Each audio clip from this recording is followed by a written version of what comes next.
Izraeli në një farë mënyrë të imbronte. Kemi një lloj rënje të mitit me këto bombardime që bën, apo Izraeli tregoi prapë që është bullizues i lagjës?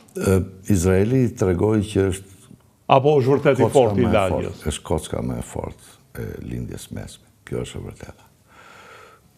Ndërkohë, po e them edhe një herë që herë e parë në 80 vite, thosë 80 vite të shtetit izraelit, është herë e parë që izraelitët, popullsia izraelite pëson goditje mbi veten e vet. Është hera e parë.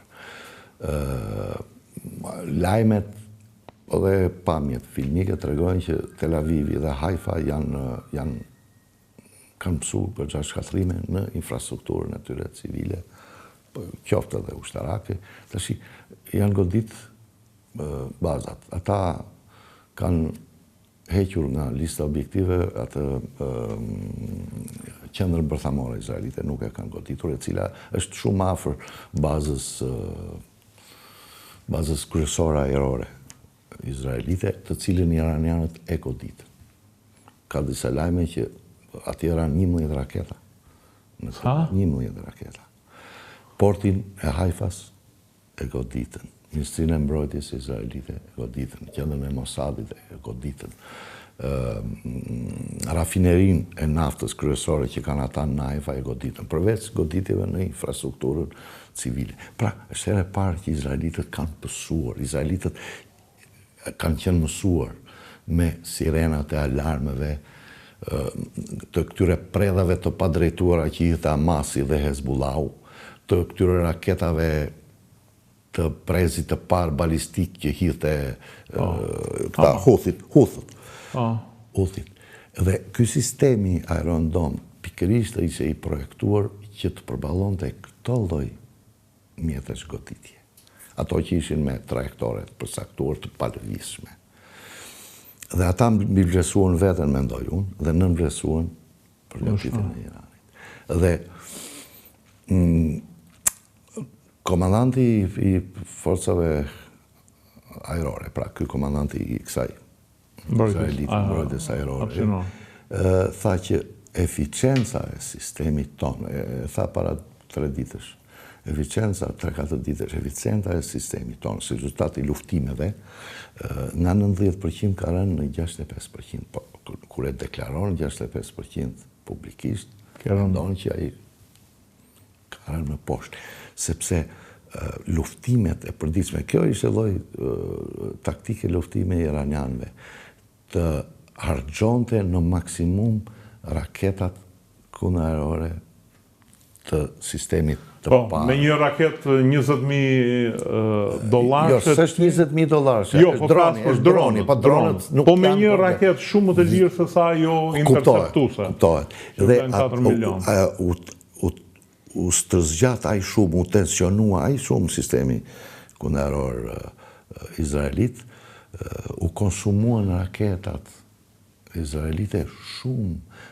Saturohet si sistem. Sistemi THAAD, që i kanë dhënë 2 bateri amerikanët, është sistemi më i mirë sot në botë antibalistik. Po dhe ky sistem është projektuar për të azjesuar raketat balistike, të cilat vetvete janë hypersonike. Janë hypersonike ato. Dhe llogaritet që 2 raketa të gjunin një. Në këto ditë të fundit, izraelitët hodhën 3 deri në 4 raketa për të gjujtur një, sepse ai mund të modernizohet, po tashi për tashi, sistemi THAAD nuk është plotësisht eficient kundër raketave hipersonike, të cilat e ndryshojnë drejtimin e tyre pasi futen në atmosferë, e ndryshojnë. E pash një filmim, ndryshojnë. Dhe kjo është teknologji ruse. Rusët e kanë nxjerrë të parën, dhe iranianët e kanë marrë nga rusët. Pra, kjo është macja me miu. Macja ka supermaci me miun, po miu fillon përvetëson metoda asimetrike që t'i shmanget e t'i bëhet. E njëjta gjë. Kjo është luftë teknologjike, luftë e çipit elektronik. Thuhet që Izraeli është kockë shumë e fortë. Ne jemi aleat me izraelitët, jemi aleat me kur jemi me amerikanët, miku tim është automatikisht dhe miku im, plus që ne kemi krijuar lidhje, sidomos dhe vitet e fundit, dekadën e fundit, ne kemi krijuar dhe një lloj lidhje shpirtërore. Mund të ketë pjesë edhe kjo lidhje shpirtërore, lidhje morale. Ata na e din për nder se baza e shtetit izraelit është, e dim në ku është, baza e holokausti. Është holokausti. Dhe ata kanë krijuar një lloj lidhje. Jo, plus që është edhe i vetmi shtet me polici muslimane që kanë një mbështetje të tillë. Muslimane, tash neve jemi shumë. Ne shqiptarët e dim, se çfarë muslimanësh jemi, çfarë ortodoksësh jemi, çfarë katolikësh jemi, e dim ne atë. Pra, shteti me emër Hila, po tek tashi, ose musliman. Shërgjegji, pra, me mbiemër Prenga, po del që është musliman. Pra, ose pastaj del me mbiemër Hasani katolik, se kam dëgjuar edhe. Pra, ne jemi pasgjismërisht, pashmangshmërisht të rreshtuar në këtë blok. Kështu që automatikisht do të ta mbështesi moralisht kaq kemi fuqi Izraelin. Tash ky është opinioni im përveç Gazës. Izraelitët, kjo qeveri që është tash izraelite, ka 2 ministra psikopat. Pa vërtet. Kjo është e vërtetë. Atë dinë edhe bet. Ata po bëjnë genocid në Gaza dhe është Gaza që i ka hequr mbështetjen politike masivisht Izraelit. Është Gaza, sjellja izraelite në Gaza, që popullsia perëndimore, Evropës perëndimore, që politikisht është me Izraelin. Po sidomos amerikanët. Dhe sidomos amerikanët, dhe ata po dalin në protesta në rrugë. Pse? Sepse sjellja izraelite në Gaza është jashtë kornizës së. E di kush është e bukur që këta fanatikët, partitë fanatike që mbështetin këta nuk bëjnë as shërbim ushtarak, edhe kishin bërë namin pse donin të fusin në shërbim ushtarak. Pra, s'mund të vi është një çudi shumë e madhe, bile izraelitët kanë një barsalet. Thonë në Izrael 30% e popullsisë paguajnë taksa, 30% e popullsisë bëjnë luftën, 30% e popullsisë punojnë, por problemi është që është vetëm ky 30%, është vetëm një 30%, ndërsa 70% të tjerët rrinë falen gjithë ditën. Rrinë falen gjithë ditën.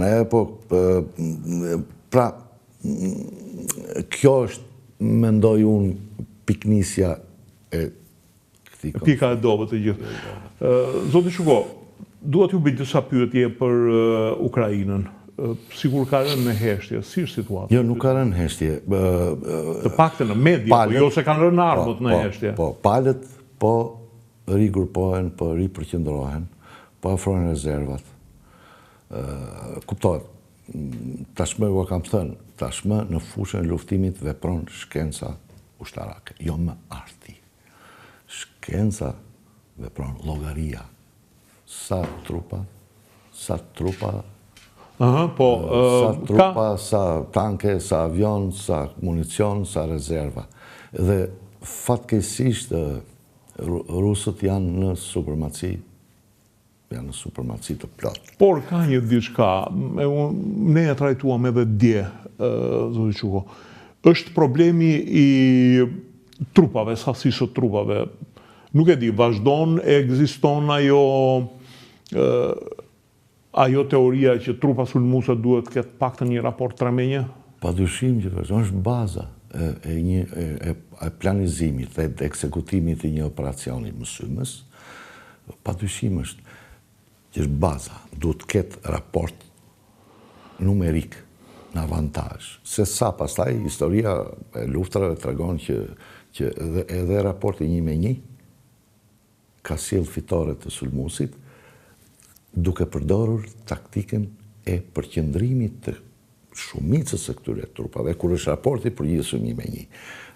sulmuesi ka përdorur taktikën e përqendrimit